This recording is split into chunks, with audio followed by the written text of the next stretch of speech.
Sénégal, l'opposition au gouvernement veut faire voter une motion de censure, et ceci après le rejet par plusieurs députés de la proposition de révision de la Constitution où il fallait élaguer, bien sûr, deux institutions jugées budgétivores au grand coup par le président Diomaye Diakhar Faye. Les députés de l'opposition, notamment de l'APR et puis la coalition Benno Bokk Yakaar, estiment aujourd'hui que le gouvernement du Premier ministre devrait s'en aller. Ceci depuis que celui-ci n'a jamais publié sa politique générale au Sénégal. Voilà donc ce qui ressort de la situation depuis Dakar.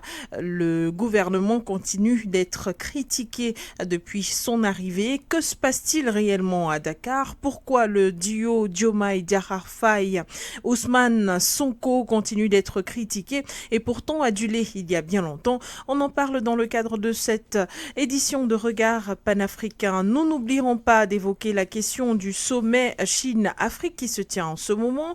Comment est-ce que l'Afrique pourrait réussir à combattre l'hégémonie et le protectionnisme occidental grâce à la Chine? Eh bien, on en parle avec notre invité qui n'est nul autre que le docteur Dalvaris Ngudjou, économiste et géostratège. Merci d'être là.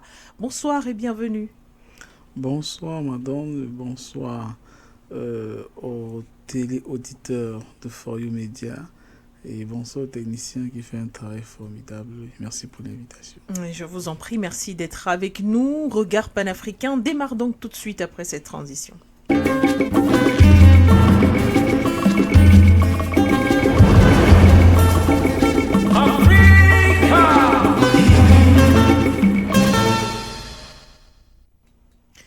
Vous êtes nombreux à nous regarder sur nos plateformes internet For You Media Africa, mais aussi à travers vos petits écrans sur For You Télévision. Vous nous écoutez sur la 96.3 FM, la radio panafricaine For You Radio. Merci pour votre fidélité. Docteur Dalvaris Ngudjou, nous parlons d'entrée de jeu de la situation à Dakar avec les reproches qui sont faits au Premier ministre Ousmane Sonko qui n'a toujours pas présenté les quelques lignes de son programme devant le Parlement. Il n'a pas dévoilé sa politique générale du gouvernement. Ceci reste une critique vive qui lui est faite depuis son arrivée. Peut-on, docteur Dalvaris Ngudjou, dire que cela est suffisant pour demander la démission du gouvernement? Cela n'est pas suffisant, madame, mais on ne peut pas tout botter en touche, puisqu'en réalité, comme vous l'avez bien dit dans vos propos liminaires, il y a un certain nombre d'événements qui ont, à mon avis, participé à courroucer les parlementaires. D'abord, cette volonté de l'exécutif de pouvoir supprimer deux institutions assez importantes au Sénégal, le Haut Conseil pour les collectivités territoriales et surtout le Conseil économique et social. Nous savons, dans la plupart des pays du monde, il existe un Conseil économique et social. Et dans certains cas, le président du Conseil économique et social est la quatrième personnalité de la nation.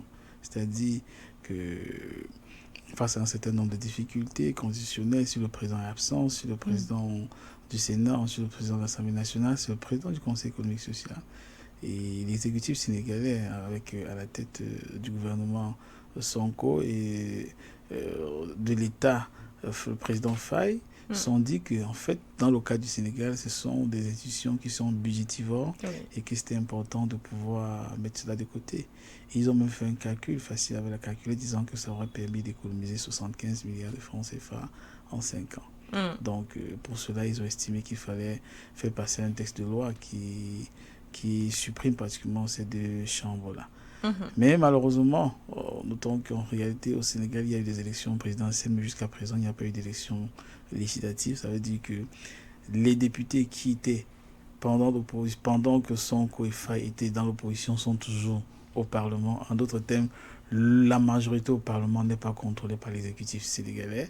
Et du fait de ce contexte-là, beaucoup de députés ont préféré voter contre. Maintenant, voter contre parce qu'il y a quand même deux variables explicatives. Premièrement, il faut défier le gouvernement en place. C'est-à-dire que, du moins parce qu'en réalité, ces députés-là aujourd'hui sont dans l'opposition. Donc il faut pas soutenir si facilement le gouvernement en place. Mais surtout, à mon avis, un peu plus importantement, excusez le néologisme, c'est que les éléments ou des personnalités qui travaillent aujourd'hui, que ce soit au niveau du Conseil économique et social ou alors du Haut Conseil des collectivités territoriales, ce sont les camarades de ces gars qui sont au Parlement. En d'autres termes, s'ils acceptent de supprimer ces deux institutions, en réalité, ils sont en train d'envoyer leurs camarades de parti au chômage. Donc, moi, je pense aussi que par solidarité avec leurs camarades de parti et autres, ou leurs camarades politiques, ils ont préféré botter cela en touche. Mais, notons quand même que les textes de loi ou la modification conditionnelle étaient à quelques doigts de passer. Parce qu'il y a 83 personnes qui ont voté contre, il y en a 80 qui ont quand même voté pour. Ça veut dire qu'en réalité, il y a quand même des personnes au Parlement qui se sont dit peut-être que les arguments présentés par l'exécutif ne sont pas votés en touche, d'autant plus que effectivement, s'il faille questionner le rôle de ces institutions dans le bien-être quotidien des Sénégalais, que ce soit le Conseil économique et social ou d'autres, vraiment, on se pose des questions. Je n'ai pas besoin de faire un clin d'œil à notre cher pays, le Cameroun. Très peu de personnes peuvent vous dire quel est le rôle exact du Conseil économique et social, alors qu'en réalité, ça coûte une bagatelle de milliards chaque année à la nation. Et pendant ce moment-là, les populations, les citoyens tirent le diable par la queue. Donc, je crois pour ma part qu'il y a quand même des éléments non négligeables qui ont voter pour que cette institution soit menée, mais s'il fallait pousser un peu plus loin, on se rend compte en matière de bilan, on ne peut pas dire qu'il y a un impact réel sur la vie de la population sénégalaise. Merci docteur Dalvaris Ngoudjou. Mais au niveau de la demande aujourd'hui de la démission du gouvernement, il y a des raisons comme les arrestations arbitraires qui ont été faites sous les ordres, qui auraient été faites sous les ordres d'Ousmane Sonko, le Premier ministre au Sénégal, mais aussi, comme je le disais tout à l'heure, l'absence d'une feuille de route du gouvernement Ousmane Sonko. Il y a également, en dehors de ça, des décisions qui ont été prises ci et là et qui sont reprochées aujourd'hui au gouvernement Ousmane Sonko, bien sûr chapeauté par le président Diomaye Diakhar Faye. Mais est-ce qu'il n'y a que cela? Est-ce que derrière la demande de démission, on pourrait également indirectement lier cela à ce qui se passe actuellement en Afrique de l'Ouest concernant le Sénégal vis-à-vis des pays de l'AES par exemple? Votre questionnement contient la réponse, madame, parce que, comme vous le savez bien, Ousmane Sonko, Faye, en réalité, ont porté beaucoup d'espoir. Pas seulement pour le peuple sénégalais, mais en dehors du Sénégal. Que ce soit dans la région Afrique de l'Ouest, que ce soit dans d'autres régions en Afrique centrale et même hors du continent, particulièrement des jeunes qui ont vu en eux, premièrement, des personnalités qui sont jeunes, mais surtout des personnalités qui sont extrêmement téméraires, parce que n'oublions pas que Sonko, par exemple, qui était le leader, a subi le martyre, a subi des persécutions. Et c'est extrêmement rare en Afrique de voir, puisque le poste qu'il occupait quand même le mettait à l'abri de l'urgence. Quand vous êtes inspecteur au niveau de la fiscalité, vous avez quand même des revenus qui vous permettent, ou des avantages qui vous permettent d'être à l'abri d'un certain nombre de choses. Mais si vous démissionnez parce que vous dénoncez un certain nombre de faits dans votre pays, en réalité, vous êtes porteur d'espoir. Et quand je dis ceci, après, quand vous êtes porteur d'espoir, même quand Sonko et Faye étaient dans l'opposition, les discours étaient clairs. Contre l'impérialisme, contre le néocolonialisme, contre. La preuve en est, quand il y avait des manifestations sérieuses à Dakar, la plupart de leurs partisans, et bien d'autres Sénégalais aussi, se dirigeaient vers les biens français, qui Total, qui tout le reste sans publicité, qui les détruisaient. Donc pour certains Sénégalais, certains Africains en général, ils se disaient que ce sont des personnes qui devaient se démarquer. Or, quand on écoutait le discours de Sonko, je ne les fais pas un procès, parce qu'à mon avis, il est un peu tôt de pouvoir faire un procès. Ils ont quand même tout un mandat devant eux.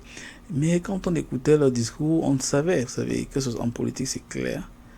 Quand vous êtes opposant pendant un certain nombre de temps, quand vous avez un certain discours politique, en réalité, vous mémorisez votre politique de gouvernance générale. En d'autres termes, vous maîtrisez votre feuille de route. Parce qu'en réalité, vous avez un programme politique. Le programme politique, en fait, ne se rédige pas après que vous soyez président. ou après que vous soyez arrivé au pouvoir. Et même si vous ne faites pas plus de 100, vous ne retardez pas plus de 100 jours après pour le présenter. Si vous faites plus de 100 jours pour le présenter, on a comme impression qu'en réalité, on s'est trompé de casting.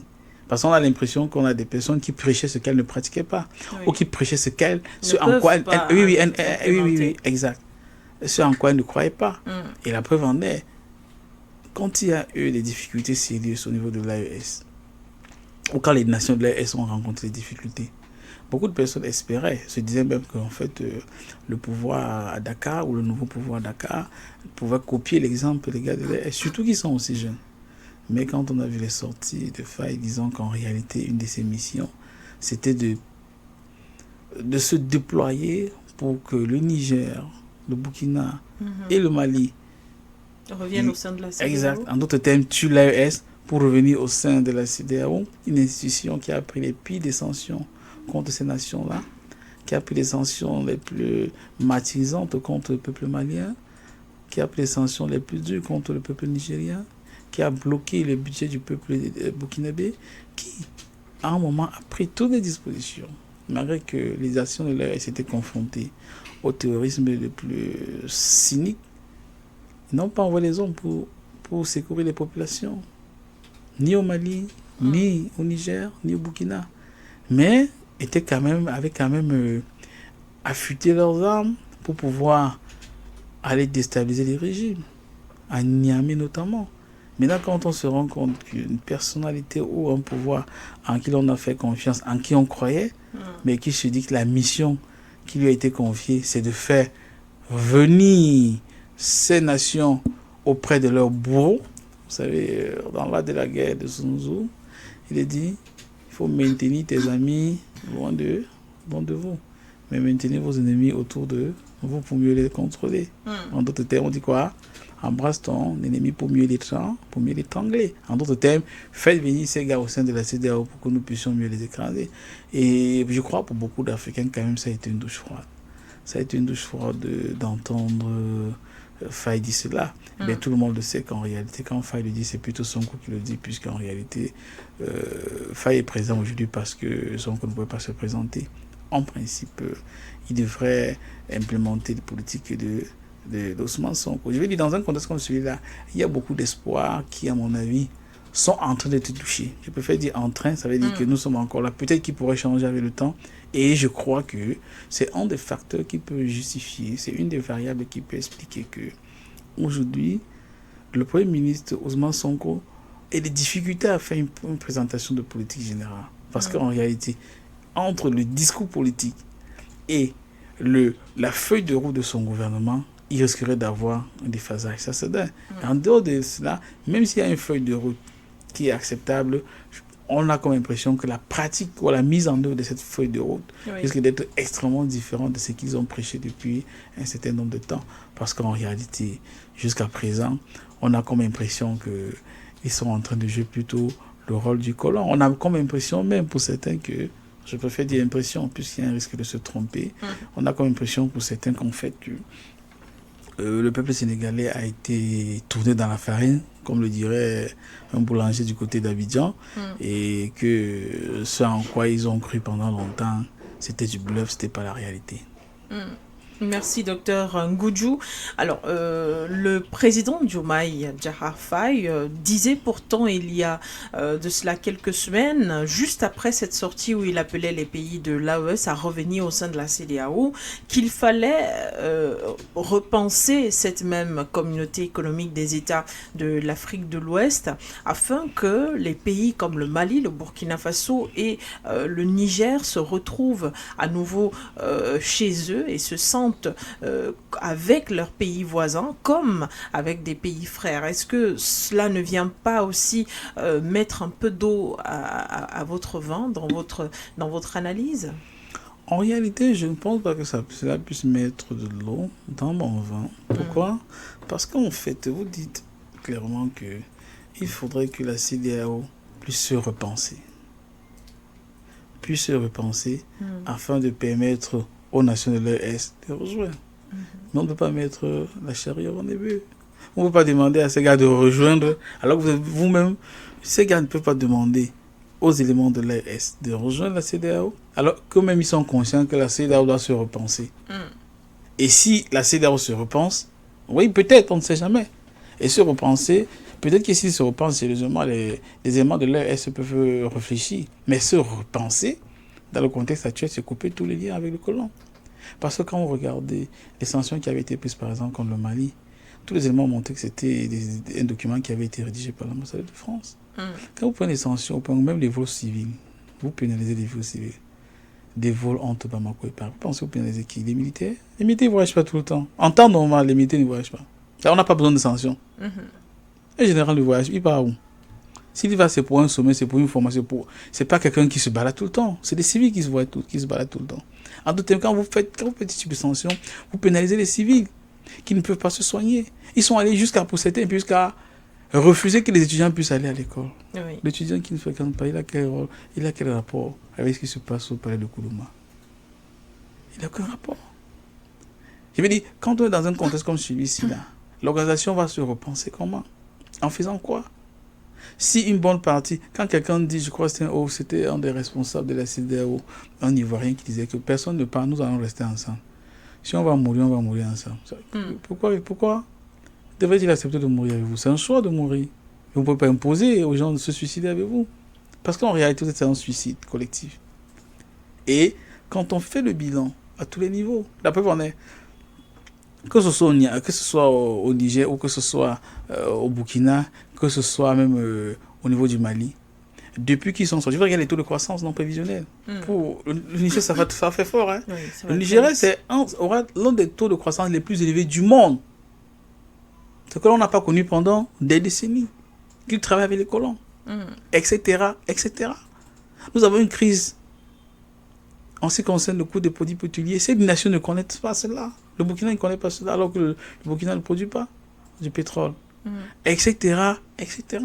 Vous savez que c'est à cause de cette crise-ci, c'est dans un contexte comme celui-ci, que l'on a pu découvrir, par exemple, une bonne partie du pétrole qui était exporté par les Algériens, ça venait du Nord Mali, dont les gens avaient intérêt à entretenir une certaine insécurité.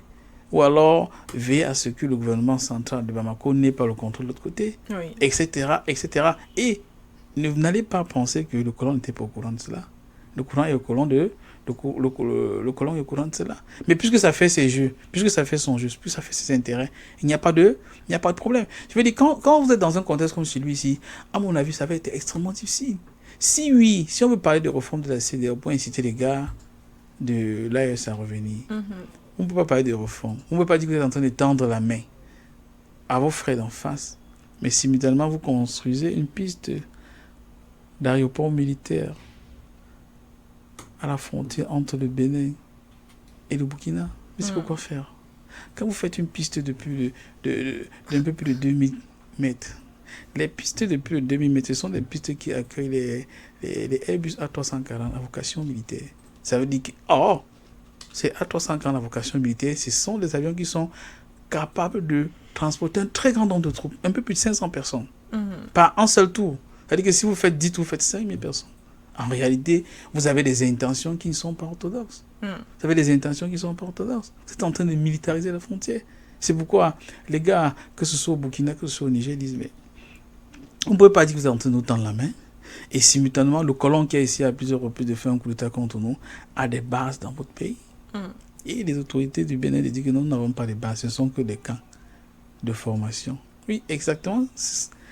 Un camp de formation, c'est ça qu'on appelle une base. Vous pouvez appeler ça appelez même ça camp de champignons. Juste qu'on voit les hommes armés là-bas qui sont en train de s'entraîner. Et pour les autorités de la CEDEAO, ces gars sont en train de s'entraîner pour les attaquer. Et puis dans un contexte comme celui-ci, vous ne pouvez pas dire que vous êtes en train de faire une réforme ou qu'il faudrait que vous allez faire une réforme sérieuse pour que les gars reviennent. C'est extrêmement difficile. C'est comme si vous demandez à une victime de revenir. Une victime de revenir vers son bourreau qui l'a violé. C'est très très difficile. Vous dites de supporter vraiment, c'est pas quoi, il y aura l'amour. Il n'y aura pas l'amour. Il n'y aura pas l'amour. Il n'y a pas le syndrome de Stockholm qui condamne. dans le cas d'espèce. Merci, docteur Dalvaris Ngudjou.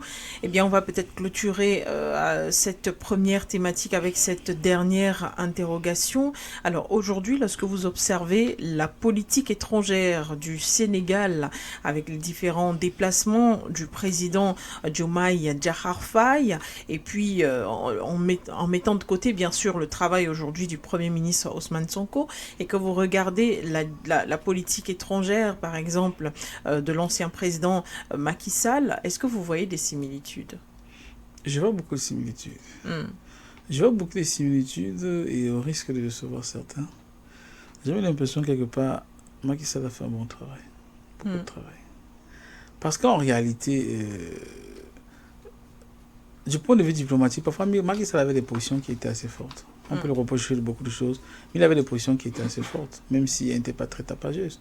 Mais quand on regarde Faye, tous les déplacements de Faye pratiquement, c'est...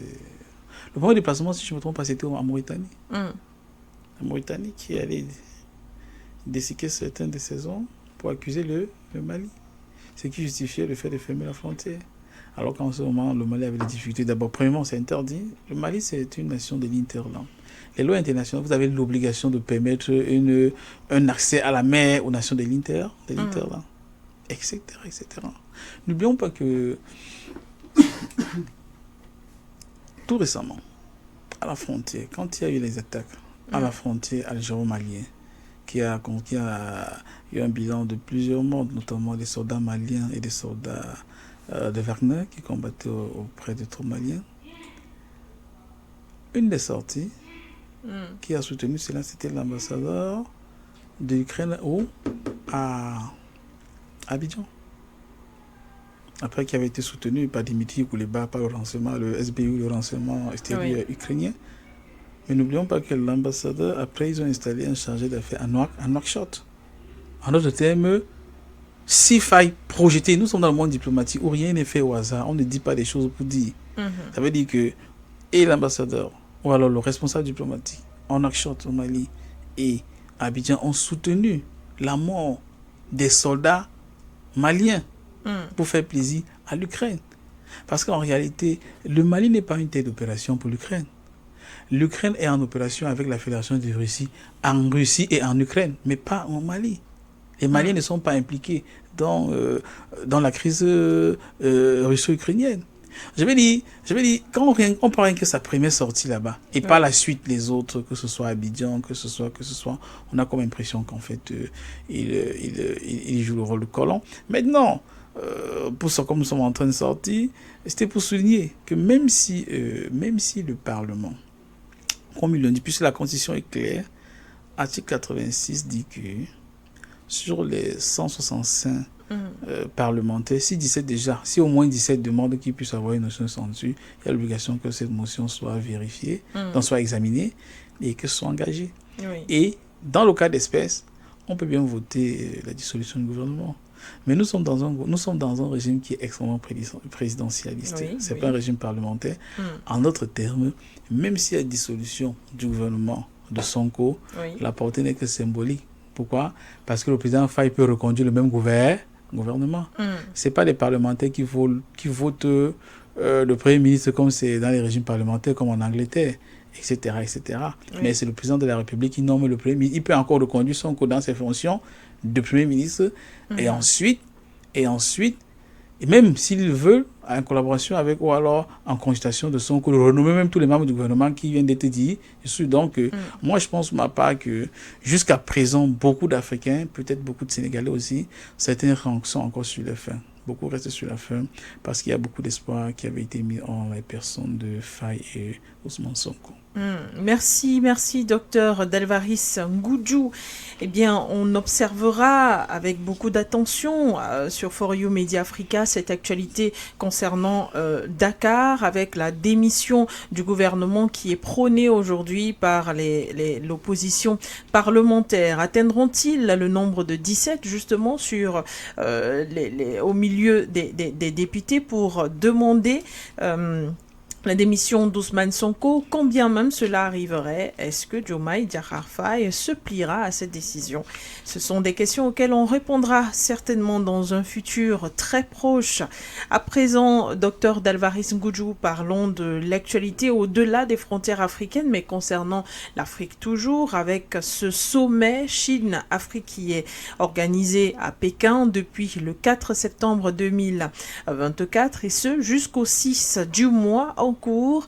Il s'agit de réunir pratiquement 53 pays africains qui sont sur place représentés, qui par les chefs d'État ou encore par les chefs de la diplomatie ou les chefs de, on va le dire ainsi, de l'économie ou des finances de ces différents pays. On a pu constater la présence de plusieurs pays comme le Cameroun, le Togo, la RDC, le Sénégal également, le Mali, le Burkina Faso, le Niger, le Kenya et l'Afrique du Sud et bien d'autres. En tout cas, on ne pourrait pas tous les citer, mais avant de parler de cette hégémonie et de ce protectionnisme occidental, quelle est votre appréciation d'un tel sommet? On rappelle que ce n'est pas le premier, ni le deuxième, ni le troisième, qui réunit des chefs d'État africains dans un seul pays, invités justement par un pays qui est la Chine, considéré comme l'empire du milieu. Qu'est-ce qui peut ressortir d'un tel sommet? C'est aussi les interrogations que l'on peut mettre sur la table. Premièrement, par rapport à mon sentiment, moi je pense toujours que ce type de sommet où un seul pays convoque une tonne de pays africains, moi je pense que le format humilie un peu l'Afrique. Humilie l'Afrique parce que nous parlons actuellement du forum Chine-Afrique, il y en a Turquie-Afrique, il y en a France-Afrique, Italie-Afrique, US-Africa Summit, etc., etc. Comme vous le dites même, l'Afrique, c'est plus de 30 millions de kilomètres carrés. Avec un pays comme la Chine. À mon avis, ça ne passe pas. L'Afrique, c'est quand même près de 3 milliards d'habitants. Il faut bien tout le dire. Les chiffres avancés sont des chiffres qui ne sont pas, qui sont loin de la réalité. Pourquoi? Probablement parce que beaucoup de pays en Afrique ne font pas le recensement général de la population. Oui. Même les pays qui le font, généralement, il y a des facteurs qui participent à ce que ce soit loin de la réalité. Je prends le cas du Cameroun, vous savez, ça fait bientôt 20 ans qu'on avait déjà fait le recensement. On ne l'a pas fait, faute de budget. Ce qui fait que, généralement, on avance avec des projections juste. En réalité, dans beaucoup de cas, tout à l'heure, j'étais encore à la mairie, beaucoup d'enfants dans beaucoup de pays en Afrique n'ont pas d'acte de naissance. Ils n'ont pas d'acte de naissance, ils ne peuvent pas être comptabilisés. Ça veut dire 20 ans plus tard, 21 ans, ils seront dans la population, mais sans être comptabilisés. Donc en réalité, c'est 3 milliards environ. Une bonne population. Puis la Chine, c'est 1 milliard, quelques. Et qui est très vieillissante déjà, la population. C'est pourquoi ils ont passé de la politique d'un enfant à enfant unique, 2 enfants, maintenant 3, etc. Je vais dire, moi je pense que oui, on peut faire des sommets, mais dire qu'on va déplacer tous les chefs d'État pour un seul pays. C'est vrai que la Chine a beaucoup d'argent, beaucoup d'avantages. Donc, pour juste poser quand vous avez posé la question par rapport à mon sentiment, j'ai dit le format, ça me semble bizarre. Des petits pays comme l'Italie font les mêmes choses, etc., etc., etc. Mais non, mais ça de côté. Maintenant, l'Afrique a beaucoup à gagner de travailler avec la Chine. Il m'arrive de travailler avec la Chine régulièrement. J'y vais en novembre, oui. Et du point de vue économique, beaucoup de pays aujourd'hui, de par le monde entier, travaillent avec la Chine. Tous ceux qui bavardent de X ou de Y choses. Vous savez, les Chinois, c'est des bons stratèges. Nous sommes au mois de septembre. Dans quelques mois, on va fêter la fête de Noël. Les fêtes de Noël. Les Chinois, la plupart ne sont pas chrétiens. Ils ne croient pas en Noël. Ils croient en Bouddha, Siddhartha, Gautama. Ils croient au Confucius. Mais ça n'empêche que 99% des jouets qui vont sur le marché en décembre, ça viendra de Chine. Dans le monde entier. Aux États-Unis, partout là. Ça veut dire en réalité, ils répondent aux besoins de par le monde entier en faisant tourner leur industrie. Le Cameroun, en particulier, les États africains peuvent prendre la Chine.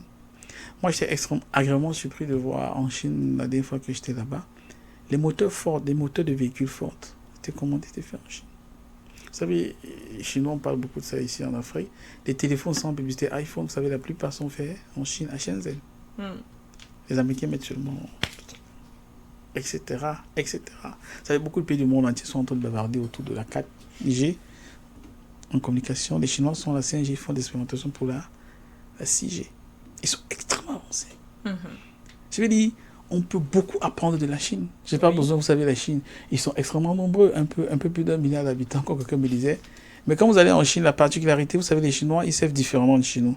Les restaurants, c'est pas un menu. Premièrement, vos restaurants en famille, en fait, je la table ronde. Sur une table ronde, il y a tout, du poisson, de viande, je sais pas quoi, et tout le reste là, les légumes et tout le reste. Et pour nourrir 1 milliard 300 millions d'habitants de cette façon-là, il faut avoir de la ressource. Ça veut dire qu'il faut maîtriser de l'agriculture. Les Chinois le maîtrisent. Les fruits qui résistent plus aux intempéries, aux insectes, etc. Les Chinois travaillent dessus. Les gars, ils ont 3000 universités. Ils ont des centaines d'universités polytechniques. Ce que nous pouvons faire. Est-ce qu'on comprend? Pour répondre à votre question, est-ce qu'on peut apprendre de la Chine? Vous savez, chez eux, les spécialités littéraires, un peu comme au Japon, vraiment sont les plus amoindries. Il y a plus des écoles d'ingénieurs, puisqu'on a besoin d'ingénieurs. Je suis convaincu que si vous faites une forme d'audit dans ce studio, une bonne partie du matériel est directement ou indirectement liée à la Chine. Et, à côté de cela, la Chine aussi a besoin du continent africain. Je vais dire, nous avons beaucoup de choses à apprendre de la Chine. Et ça fait pas trop longtemps que la Chine a commencé à organiser les sommets China-Africa.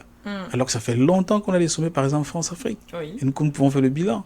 Donc moi, je crois que nous, en tant qu'Africains, nous avons beaucoup de choses à pouvoir apprendre de la Chine. Je vous entends, docteur Delvaris Ngudjou, mais est-ce possible d'apprendre de cette Chine si justement il n'y a pas de politique globale sur le plan économique et industriel propre à l'Afrique, c'est-à-dire peut-être pas comme s'il s'agissait d'un seul pays, mais de façon à l'unisson, en fait, porter une politique de demande, une politique, n'est-ce pas, d'investissement, mais aussi d'industrialisation, en tout cas une sorte de package de besoins pour les pays africains, car les réalités ne sont pas si différentes que ça en Afrique de l'Ouest qu'en Afrique centrale ou encore en Afrique de l'Est. Effectivement, nous pouvons le faire. Vous savez, la Chine, ces autres aspects sont un peu comme le continent africain. La Chine, c'est un État fédéral avec beaucoup d'États à l'intérieur. Et il y a eu cette symbolique, je crois que ce n'est qu'en Chine que j'ai vu cela. Vous savez, chez eux, à la fête nationale, la fête de l'indépendance, non, c'est pas l'indépendance, la fête de la libération, parce qu'ils font avec l'APL, l'Armée populaire de libération. En Chine, à la fête de la libération, qui est la fête nationale, on défile à Pékin. Tout le monde défile à Pékin. C'est-à-dire, c'est pas comme chez nous où on défile à Douala, à Yaoundé, etc. Où les militaires, non, il n'y a pas ça chez eux. Chez eux, tous les militaires défilent seulement à Pékin. Et tout le restant du pays doit suivre le défilé à Pékin. Ça montre quoi? C'est pour votre question. Ça montre, c'est le symbole d'une certaine globalité, une certaine centralisation. Il y a une grande décentralisation au niveau des États, mais il y a une grande centralisation au niveau de l'État central qui contrôle tout. C'est la raison pour laquelle, par exemple, quand vous entendez, quand les Chinois bavardent, quand ils veulent commander des avions Airbus, là, ils commandent 200 avions, ils commandent 150 avions. En réalité, c'est parce que dans les différents États de la Chine, quand je parle pour Airbus, je parle pour Boeing aussi. Parce que les différents États, que ce soit à Wenzhou, que ce soit à Guangzhou, que ce soit à Shanghai, que ce soit n'importe où, à Macao ou à Hong Kong, la plupart des États, puisque les États sont très grands, c'est des pays, ils ont les compagnies aériennes. Mais quand ils veulent commander, qu'est-ce qu'ils font? Ils centralisent tout cela au niveau du gouvernement central, qui passe la commande. Tel passe de 40, de 20, je ne sais pas quoi. Après, ça fait une grande commande de 350 avions. Quand vous commandez 350 avions à une compagnie, vous leur garantissez le travail pour les 5-10 prochaines années. Et là, vous pouvez frapper du poing sur la table. C'est ce qui a fait que les Chinois ont commencé à créer les compagnies. C'est qu'ils disent, OK, on vous commande 350 avions. Juste que vous allez faire une partie à Lyon pour Airbus, une autre partie, je ne sais pas quoi, dans la banlieue, par exemple, de Cambridge. Mais une bonne partie de l'assemblage va être faite à Shenzhen. Et si vous assemblez une bonne partie des avions que les Chinois ont commandés chez vous, si on les assemble à Shenzhen, c'est les Chinois qui travaillent dessus. Les ingénieurs travaillent dessus il y a ce qu'on appelle le savoir-faire qu'ils sont en train de copier. Parce que chez nous, c'est une petite parenthèse, nous les Africains, on va continuer de nous leurrer. On va continuer de croire qu'il n'y aura pas de transfert de technologie. Ça veut dire jamais les Français, les Américains ou n'importe qui va prendre sa technologie pour venir te donner, il va te transférer cela. Pourquoi demain tu n'achètes plus chez lui? Non, jamais. Pourquoi tu le mets de côté? Jamais. Mais par contre, si vous faites une grande commande, oui, on peut de l'occasion, une partie je sais pas quoi, de la construction chez vous. Et quand on construit, vous êtes en train de voir. Puis c'est des ingénieurs camerounais, comme c'est le cas de la Chine. C'est des ingénieurs chinois qui travaillent sur ces avions. Ils font une petite partie, mais parviennent quand même, eux, à un certain moment, à pouvoir avoir des connaissances. J'ai pris l'exemple juste au niveau des avions. Oui. On peut faire, la question au niveau des avions, on peut le faire au niveau des produits alimentaires. Quand la Chine veut commander, c'est en très grande quantité. Vous savez, c'est pourquoi les grands anciens internationaux, quand ils s'installent en Chine, ils n'ont pas s'installé là. Pourquoi? Parce qu'en réalité, quand l'État commande, la plupart de ces gars qui ont des difficultés sérieuses là-bas, vous savez, comme, je prends une petite parenthèse, Facebook par exemple, vous savez, en Chine, Facebook, nous avons, ça ne marche pas là-bas. Oui. Alors que là-bas, si vous avez fait la publicité pour toucher 50 millions de Chinois, c'est une grande population, c'est presque toute la population de la zone CEMAC. Mais en Chine, ce n'est même pas un 20e de la population. Mais quand vous avez ça, quand vous faites la publicité sur Facebook, pour les toucher, ça leur donne beaucoup d'argent à Facebook. Ils ne crachent pas dessus. C'est pour qu'ils sont contraints parfois de s'adapter au contenu chinois, etc., etc. Donc, pour répondre directement à votre question, oui, si des États africains copient le modèle chinois, ils peuvent s'associer, ils peuvent s'en sortir. Sinon, comment expliquer que sur le continent africain, nous ayons une multitude de petites compagnies qui ne sont pas viables? Alors que si les différents États se mettaient ensemble, on pourrait faire quelque chose de plus sérieux. Même en commandant chez les Américains, même en commandant chez les Russes ou chez n'importe quelle compagnie, puisqu'on s'est mis ensemble, ça fait que les conditions me sont plus abordables. Et c'est comme ça, c'est la loi du marché. Ça veut dire quelqu'un qui commande chez moi 20 000 conteneurs, et vous qui commandez, on traite toujours l'autre personne avec beaucoup d'égards. Parce qu'en fait, c'est un bon client. Ce que je parle au niveau des avions, on peut le faire au niveau de la nourriture. Nous, par exemple, vous savez, on a des difficultés alimentaires sérieuses ici. J'étais en Chine, je parlais avec un colonel Yin Sheng, il me disait que on peut faire de la surface, on peut faire les engrais. C'est un engrais de très bonne qualité. Oui. Avec l'eau de la mer. Il me disait, docteur, est-ce que vous avez une ouverture? J'ai vu, on a une ouverture sur la mer, on en a même deux même. On en a même trois même. On a Limbe, on a Douala, on a Kribi. Sous l'océan Atlantique, il dit, il y a une technologie de pouvoir transformer cela en engrais pour les plantes. Mais il disait, mais le marché au Cameroun, c'est comme quand vous dites 30 millions d'habitants. Pour 30 millions d'habitants, c'est pas trop, hein, parce que c'est des gars qui se comptent en milliards. Mais si vous êtes si le Cameroun est avec le Nigeria, avec l'Algérie, avec, il dit non, on est au moins 400 millions, ça commence à être sérieux. Et si vous êtes sérieux en ce moment-là, vous pouvez commencer à négocier dans des conditions plus optimales. Et dans certains cas, les gars, quand on va parler avec ces gars à Wenzhou, quand on dirigeait la mission économique, quand les gars disent, ok, on peut venir s'installer au Cameroun. Mais quand tu dis dans une ville comme Douala, il y a 5 millions d'habitants, pour lui, c'est comme un quartier. Alors qu'en réalité, parce que le déploiement technologique, ça coûte aussi beaucoup d'argent. Ils disent, ok, mais si on peut se déployer, si vous allez travailler avec le Nigeria, ça fait 300 millions, plus vous, en CEMAC, ça fait autour de 350, 380 000, ça devient intéressant. Mais si ce n'est que le pays comme le Gabon, par exemple, de 2 millions, ou de la Guinée de 1 million, c'est comme un petit quartier de Pékin. Etc., etc. Donc, pour répondre à votre question, que oui, sous beaucoup d'aspects, si les Africains se mettent ensemble, c'est possible que nous puissions avoir des leviers de négociation qui sont importants et, à mon avis, des coûts de revient extrêmement considérables. Extrêmement abordables. Et sous cet aspect-là, on a encore à apprendre de la Chine. Merci, Dr Dalvaris Ngudju. En termes d'investissement, la Chine se vantait déjà en 2023, fin de l'année, de pratiquement 440 milliards de dollars sur le territoire africain. Et en ce qui concerne les échanges entre les deux, on navigue en tout cas autour de 280,1 milliards de dollars, par exemple. Mais au vu de tout cela, comment est-ce que les pays africains peuvent réellement bénéficier de leur relation avec la Chine? Pourquoi est-ce que j'insiste sur cette question? C'est parce qu'aujourd'hui, la Chine se dit prête à agir avec les pays africains main dans la main. Ça, ce sont les déclarations aussi bien de Wang Yi, le ministre des Affaires étrangères chinois, que le président Xi Jinping, par exemple, qui se dit toujours prêt à soutenir les pays africains, mais ceci dans le but de lutter contre l'hégémonie occidentale et le protectionnisme. Est-ce que les pays africains sont sont donc aujourd'hui, donnent l'impression aujourd'hui de se détacher de cette hégémonie, de vouloir également se libérer de cette hégémonie. Docteur Dalvaris Ngudju, prenons l'exemple des pays comme le Zimbabwe, le Kenya, l'Afrique du Sud par exemple, ou encore le Nigeria, qui sont la plupart du temps un peu plus en vue sur le territoire africain en ce qui concerne les échanges avec les pays étrangers. Peut-être pas forcément la Chine, mais est-ce qu'on a au moins l'impression qu'il s'agit d'une petite masse leader dans cette optique? En réalité, ce sont des pays qui sont... Il faut d'abord comprendre c'est pourquoi l'important de ce sommet pour la Chine. La Chine est dans une situation où elle est en train de vouloir sanctuariser son approvisionnement en ressources naturelles. Pourquoi? Parce que justement, dans vos thématiques, vous avez fait allusion au protectionnisme. Parce que la Chine se rend compte que dans d'autres pays de par le monde entier, parce que n'oublions pas que beaucoup de nations font partie de l'OMC. À l'Organisation mondiale du commerce, il y a des accords qui sont censés être respectés. En principe, on n'applique pas des lois comme le protectionnisme, on essaie de soutenir l'ouverture des marchés, la lutte pour les barrières douanières, etc., etc. Mais la Chine a comme impression que ce sont des lois, mais que un certain nombre de puissances, notamment occidentales, n'appliquent pas. Premièrement, les États-Unis. J'ai fait allusion tout à l'heure à la 5G en matière de communication. N'oublions pas que jusqu'à présent, les Américains, comme beaucoup d'Occidentaux, sont en train de tout faire pour casser Huawei, le géant chinois. N'oublions pas qu'ils ont pris un certain nombre de sanctions, je crois que c'est le mois passé.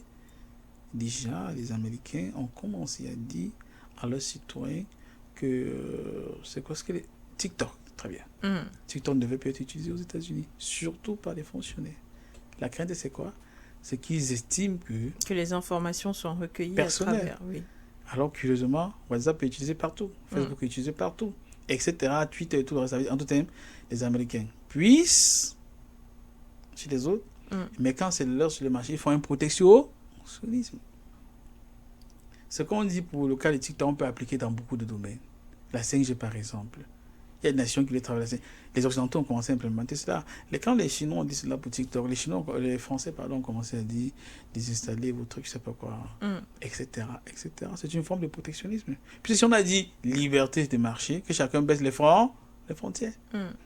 Ce que je dis, même ce qui se passe avec l'arrestation de Pavel Durov, le promoteur de Telegram.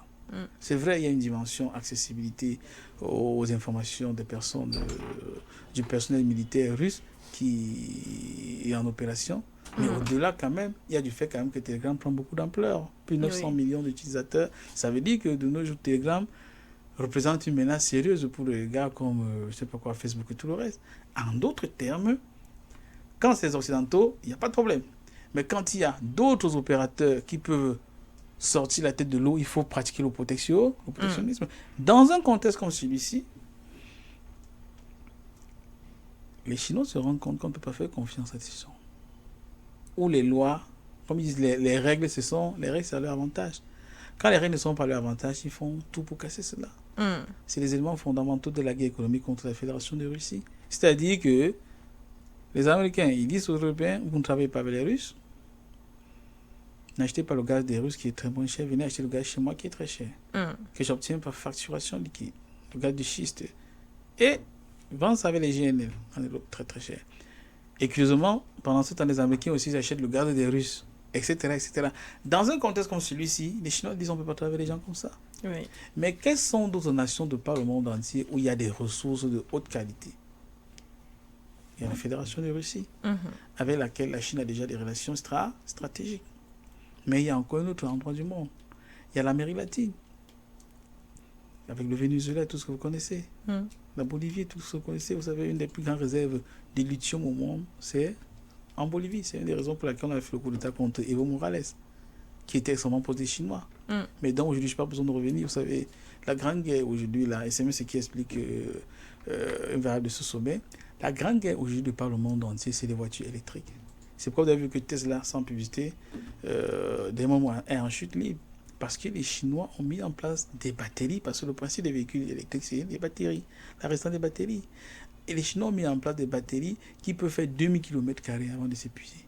Or, pour pouvoir faire les batteries, il faut avoir un certain nombre de terres, mais surtout du lithium. On trouve le lithium en Chine, en Bolivie, mais surtout en Afrique. En Afrique comme en Afrique de l'Est. Et dans un contexte comme ça, il faut sanctuariser. Si vous voulez les véhicules, c'est pourquoi en Chine maintenant, les gars me disaient ça, ils sont en train de...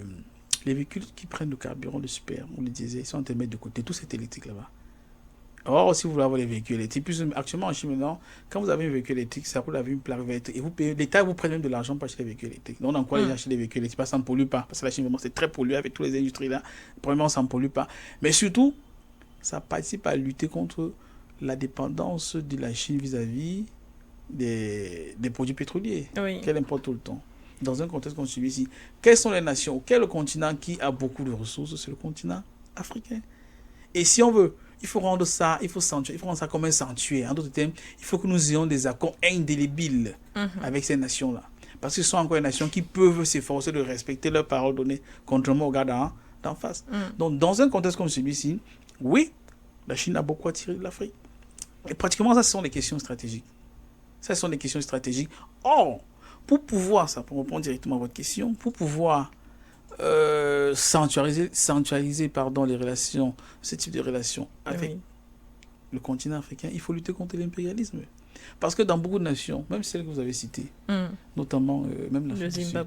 Oui. Prenons le cas de l'Afrique du Sud. Vous savez, en réalité, c'est que certains Africains résistent seulement, mais en réalité, l'Afrique du Sud est totalement contrôlée par le colon. Vous savez que la banque centrale sud-africaine, c'est une banque privée qui est entièrement contrôlée par les Blancs. Or, c'est la banque centrale qui finance l'économie. Ce que je dis là, on peut appliquer ça partout. Quittons au Nigeria. Je n'ai pas besoin de revenir sur le schéma où la seule fois où un homme d'affaires nigérian, M. Dangote pour ne pas le citer, a déployé avec des partenaires de nombreux milliards pour mettre une centrale pour raffiner le pétrole au Nigeria, pour pouvoir satisfaire le marché indien au Nigeria. Le premier à le combattre, c'était qui? C'était les Nigériens. Jusqu'à aujourd'hui, c'est les Nigériens. Et c'est des enquêtes approfondies qui montrent que d'autres personnes de la compagnie nationale, je parle des hauts fonctionnaires, de la compagnie nationale de pétrole du Nigeria, ont créé leur propre raffinerie, je crois, à Malte. Ils prennent l'argent nigérien et créent une raffinerie à Malte. Ils créent des emplois à Malte. Ils raffinent là-bas pour vendre sur le marché nigérien. Le Naira est en chute libre. Je me rappelle quelques années quand on faisait des trucs pour le Nigeria. Quand vous quittez avec 1 million de Naira, ça arrivait, ça faisait une crise énergétique qui est sclérosée autour de la crise du pétrole. Mais le Nigérian, l'industriel nigérian Dangote crée une société de raffinage et il y a des forces à l'intérieur du Nigeria acquises aux intérêts du colon qui luttent contre Dangote. Et un des éléments les plus fondamentaux que tout le monde a remarqué avec beaucoup de stupéfaction, c'est que l'État du Nigeria dit qu'ils n'ont pas de pétrole à vendre à Dangote pour raffiner, pour satisfaire le marché nigérian. Ce qui oblige Dangote en ce moment-là d'importer le pétrole de l'Angola, d'importer le pétrole des États-Unis pour pouvoir raffiner. Alors que le Nigeria est le premier pays africain exportateur de pétrole. Je prends ce cas pour dire que beaucoup de nations, justement sur le continent africain, n'ont pas une certaine souveraineté, contrairement à ce que l'on peut à ce qu'on peut se dire. Je veux dire, dans un contexte comme celui-ci, pour que ces nations puissent avoir la souveraineté, il faut quoi? Il faut lutter contre l'impérialisme. C'est pourquoi la Chine veut travailler avec ces nations pour lutter contre l'impérialisme. Et pour cela, vous avez pu voir, lors du sommet, à la suite de la rencontre entre les chefs d'État chinois et maliens, le colonel Assimi Goïta et Xi Jinping, le niveau de relations est monté au niveau stratégique. Quand les relations montent au niveau stratégique, c'est qu'en réalité, la collaboration est extrême. Or, on ne monte des relations généralement stratégiques avec d'autres nations que quand on est sûr que l'autre nation jouit quand même d'un grand pourcentage dans sa souveraineté. Et c'est triste de le dire, sur le continent africain, il y a très peu qui jugent de cela. Or, si vous voulez vraiment travailler avec eux, si vous voulez vraiment sanctuariser votre approvisionnement en ressources, si vous voulez vraiment sanctuariser ou pérenniser les relations que vous avez avec ces nations, c'est indispensable. Je répète, c'est indispensable de pouvoir lutter contre l'impérialisme parce que sur le continent africain, dans beaucoup de cas, l'impérialisme nuit aux intérêts non seulement du continent africain, mais également de tout autre partenaire qui peut vouloir collaborer avec l'Afrique. C'est pourquoi, généralement, vous avez bien cité les chiffres tout à l'heure. Les Africains, les Chinois, ils investissent des centaines de milliards. Mais curieusement, de l'autre côté, les gens se plaignent, ils disent que non, les Africains sont en train de s'endetter. Ils sont en train de s'endetter. Pourquoi ils sont en train de s'endetter? Mais chez vous, ils sont endettés. Ils ont même remboursé, vous le demandez toujours. Parfois, la Chine prête à des taux de 2%, parfois taux 0. À l'autre côté, on pèse à taux de 13-12%. En réalité, c'est parce qu'en face, les gens tremblent. C'est-à-dire, il y avait un petit capital de 28 milliards, 30 milliards de dollars, un peu plus maintenant, du FMI. On a fait écraser l'Afrique. Vous savez ça qu'on a implémenté, les plans d'ajustement structurel. C'est-à-dire, les salaires de nos parents, on les a diminués. On a fermé les entreprises, on a envoyé beaucoup au quartier. Le peu d'entreprises qui restaient, on en a privatisé, etc. On a supprimé tout ce qui avait trait au social. C'est pourquoi au Cameroun, par exemple, les gens ne peuvent plus se soigner, il faut payer. C'est curieux, non? Qu'au Canada, les gens se soignent gratuits, mais qu'au Cameroun, chez les pauvres, les gens doivent payer cash pour se soigner. Ce qu'on dit là, on peut le faire partout. Si les gens donnent sans manger au Cameroun, au Canada et dans beaucoup de pays, il y a les banques alimentaires, on donne dans notre sais pas quoi, etc., etc. Mais on a là fait avec 28 milliards de dollars du FMI. Pendant que les Chinois pompent sur le continent africain des tonnes de milliards. Et les gars qui nous ont tués avec 28 milliards, sinon moins, se mettent à crier sur tous les 100 ans, les Africains sont en train de s'endetter. Alors qu'eux aussi nous ont écrasés hier, ça ne nous a rien donné. Je vais dire donc de manière globale, oui, c'est important de sanctuariser, et la Chine comprend que pour sanctuariser, c'est très important de combattre l'impérialisme. Merci, docteur Dalvaris Ngoudjou. Aujourd'hui, certains pays sont donc considérés comme des pays qui jouissent d'un certain pourcentage de souveraineté, comme vous l'avez dit tout à l'heure. Ils passent à un autre niveau. C'est le cas avec le Mali, par exemple. On l'a mentionné tout à l'heure. On va terminer sur cette question en parlant justement du Mali, mais du Burkina Faso et du Niger également, qui sont allés à ce sommet de façon, on va dire, un peu solitaire. On a le président du Mali qui y est allé, le ministre des Affaires étrangères du Burkina Faso qui s'y est retrouvé, le premier ministre du Niger qui s'y est retrouvé, lui également ministre, je pense bien, de l'économie aussi, oui, qui y est allé. À quel moment est-ce qu'on se tient en tant que confédération pour la recherche des partenariats pour la confédération de l'AES? Est-ce qu'il y a un déphasage entre le discours qui a été fait et qui a créé l'engouement et ce qui se passe réellement sur le terrain? Pour être franc, je suis impressionné par... J'étais quand même impressionné. D'abord, vous savez, ces trois chefs d'État en cours l'esprit de coup d'État, pratiquement 24 heures sur 7. Et j'ai remarqué bien qu'en réalité, on a comme impression que le gouvernement de l'AES est représentant devant un président, un premier ministre, et tous, il y a des délégations, c'est-à-dire les différents ministres. Oui. Entre-temps, qu'est-ce qu'on fait? Il y a des gens à la maison qui surveillent lui sur le feu. Qui au Burkina Faso? La DGLS. C'est un DGLS. Parce qu'on surveille ce qui va se passer de l'autre côté. Parce que quand vous êtes à l'extérieur, c'est en ce moment que vous savez beaucoup de cas. Effectivement. Donc en fait, pour vous, c'est stratégique. Exactement, puisqu'ils sont représentés. Et je suis convaincu qu'il y a eu des séances de travail où les différentes commissions, que ce soit au niveau des hauts fonctionnaires au rang des directeurs, au rang des ministres, ont pu travailler ensemble, se sont harmonisés sur un certain nombre de choses, et ils sont entendus qui va partir. Ok, toi tu pars pendant que on peut pas laisser la maison vide comme on dit. Le père va au deuil, maman va au mariage, tout le monde là, on laisse les enfants dans la cour comme ça. Alors il y a donc le président en exercice de la Confédération qui est le colonel Assimi Goïta du Mali, oui, accompagné par le ministre des Affaires étrangères du Burkina Faso, Karamoko Traoré, et puis le premier ministre Lamine Zeine du côté du Niger. Et on voit que tout est pratiquement représenté, les intérêts sont défendus, mais à la maison aussi on surveille un peu lui sur le feu, parce qu'on ne sait pas, le cas du Burkina, vous savez, il y a toujours des gars, ils veulent toujours jouer le rôle du colon. Donc je vais dire, moi tout a été très bien, moi je pense que ça a été très bien pensé. Et je crois que dans les prochains sommets, ça va être comme ça, c'est important que ce soit comme ça. Un chef d'État peut représenter l'AES, et il y a les différents missionnaires des 12 nations. Pendant ce temps, il faut suivre lui sur le feu. Parce qu'en réalité, beaucoup de personnes ne voient pas cela. Bon, je n'ai pas besoin de revenir sur les sorties des Français. Des officiers qui disent qu'il faut taper fort. Si on écrase un ou deux, l'autre va se raviser, etc., etc. Donc moi, je pense que pour moi, il y a eu une certaine concertation avant le départ pour Pékin, pour Assimi Goïta. Merci, merci. Docteur Dalvaris Ngudju, alors pour vous, c'est un front commun des pays de l'AES qui se forme du côté de la Chine à la recherche des partenariats importants avec cette confédération, mais aussi des coopérations assez importantes pour chaque pays, c'est ça? Exact. Pour cela, remarquez bien que pour ne souligner que cet aspect-là, le Niger a eu son pétrole de bonne qualité, de bon marché, fait bénéficier de tous les États de l'AES, comme on a pu remarquer. Remarquons que le Burkina a pu obtenir une centrale nucléaire à vocation civile, et dans les accords, ça va bénéficier aux différentes nations de l'AES quand il y aura la production d'énergie. Donc, et n'oublions pas que ces deux nations, d'une manière ou d'une autre, ont bénéficié des relations extrêmement, rapprochées qui existaient entre le Mali et la Fédération de Russie en ce qui concerne la coopération militaire. Parce qu'en réalité, que ce soit le Burkina, que ce soit le Niger, la Fédération de Russie a beaucoup plus confiance au Mali.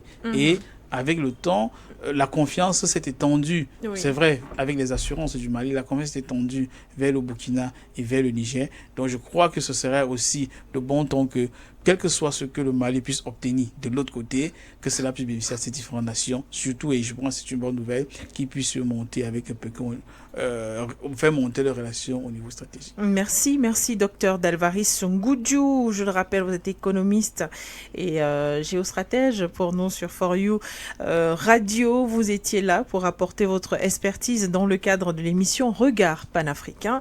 Merci pour votre regard panafricain. J'étais sur l'actualité à Dakar avec la demande de la démission du gouvernement par les parlementaires de l'opposition. Également sur ce sommet Chine-Afrique, hégémonie et protectionnisme, quelle opportunité pour les pays africains au FOCAC 2024. Ce fut un plaisir d'échanger avec vous. À très bientôt. J'étais honoré d'être avec vous.